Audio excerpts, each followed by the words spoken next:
Combien de temps les Ukrainiens vont-ils tenir face à l'armée russe ? Voilà une semaine qu'ils essuient des tirs de missiles et qu'ils défendent leur capitale, Kiev, bombardée de nouveau hier soir. Une roquette déviée par l'armée ukrainienne, mais dont les débris ont causé quelques dégâts à la gare. Impossible d'approcher la capitale, entourée de plusieurs lignes de front. On est en direct avec notre envoyé spécial Nicolas Tonev. Bonjour Nicolas. Bonjour Fanny, bonjour à tous. Vous avez tenté de vous rendre à Kiev hier depuis Jitomir, ville garnison située à 140 km à l'ouest de la capitale ukrainienne. Mais vous avez dû rebrousser chemin à cause des combats. Racontez-nous ce que vous avez vu sur votre trajet, Nicolas. Alors, d'une part sur la route directe, donc, elle est complètement bloquée, puisqu'il y a un gros point de fixation de combat. Donc, c'est la grosse ligne de front du nord-ouest, où clairement les armées ukrainiennes et russes se font face. Elles sont à moins d'1 kilomètre l'une de l'autre. Après, il y a une deuxième solution pour se rendre vers Kiev, c'est passer par une route du sud.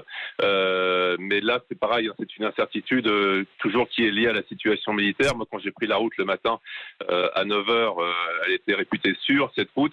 Et quand je suis arrivé à l'endroit où l'on quitte la route directe vers Kiev pour tourner vers le sud, eh bien, cette route était barrée par l'armée. Il était à peu près 11h30 et les informations de l'armée, c'était que des combattants tchétchènes étaient en train de passer à l'action sur cette route du sud. Il n'était donc plus question de passer. Donc on le voit, en fait, on est vraiment sur des fronts différents. Il y a le gros front nord-ouest qui est fixe avec des gros combats, des blindés détruits, des tirs d'artillerie, de roquettes, et puis des petits fronts qui se promènent dans le pays auxquels il faut faire très attention.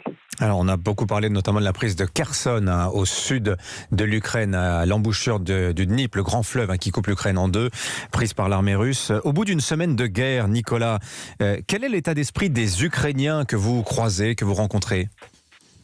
Il y a toujours une très forte motivation pour le combat, et pourtant je peux vous dire que il faut vraiment en vouloir, parce que si on prend l'exemple ici, il y a des alertes aériennes quotidiennes, là on en sort à peine. On voit que les gens sont épuisés, on le voit sur les visages, on l'entend dans les propos, mais la volonté de résister, elle est toujours bien là, parce qu'il y a vraiment cette conviction profonde d'être attaqué gratuitement, sans raison. Un Ukrainien me disait hier, on n'a vraiment pas de chance, selon l'histoire, on a deux pays frères, la Russie et la Biélorussie, et voilà ce que donne cette affaire de famille. Et bien, je peux vous dire, c'est une affaire de famille qui n'est pas prête de s'arrêter, parce que les bureaux d'enrôlement de l'armée sont remplis de volontaires qui se pressent en nombre. On se salue en disant Slava Ukraini, gloire à l'Ukraine. C'est vraiment le résumé de la volonté qu'il y a de se battre. Et il y a tellement de monde dans ces bureaux justement de recrutement que parfois certains volontaires doivent revenir le lendemain ou le surlendemain pour réussir à s'enrôler. Merci beaucoup Nicolas Tonev, envoyé spécial d'Europe 1 en direct depuis Jitomir en Ukraine.